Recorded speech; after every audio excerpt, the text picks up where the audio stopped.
along with his British allies, landed on the continent of Europe in the Gulf of Solerno, the invasion of Italy.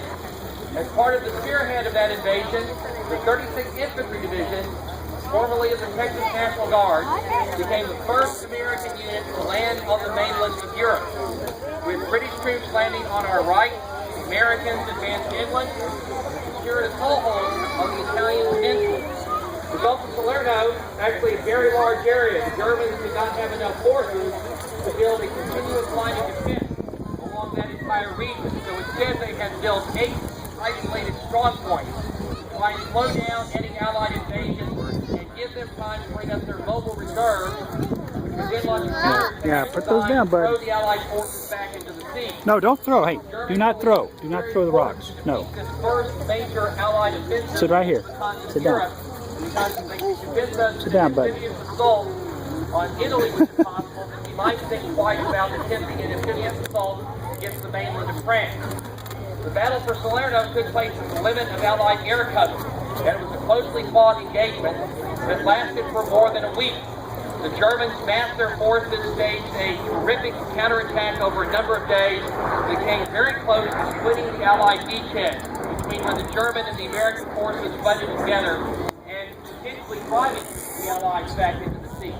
Hard fighting by American and British troops, the heroics of the soldiers, the 36th Infantry Division, the 45th Infantry Division among them, as well as support from Allied naval and air forces, kept that from happening. Yeah. The situation, however, became so dangerous that in the middle of the battle, the 82nd Airborne Division was airdropped into the perimeter to reinforce the troops holding the beachhead. And that is the moment in time that we're going to take you back to this afternoon. So what you see behind me here is one of those German strong points. What we're going to do is we're going to land on the beach of Solerno from over here on your right, and we're going to attack this strong point. We're going to breach the barbed wire with wire cutters, Bangalore torpedoes. We're going to destroy the pillbox with a pole charge. We're going to drive the Germans out of their initial position, and then the enemy is going to gather its forces, and he is going to stage an armored counterattack that will push us back into a semicircular perimeter, which we will have to hold against multiple German thrusts.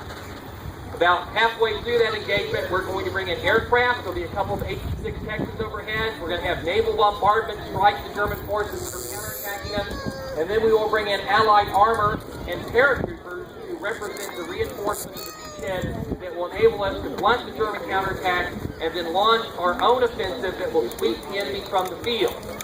So what we're going to do for you in about 20-30 minutes is we're going to compress a week-long battle into a very narrow window of time and give you a flavor of what was going on.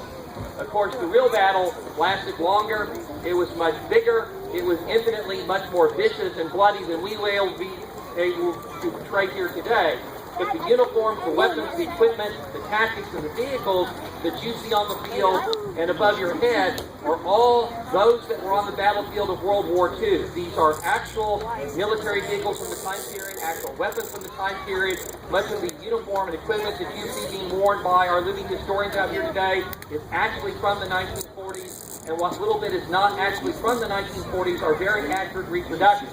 So we're going to try and make this as real and as authentic for you as we possibly can without inflicting real death and destruction on the people that are going to be out here on this battlefield.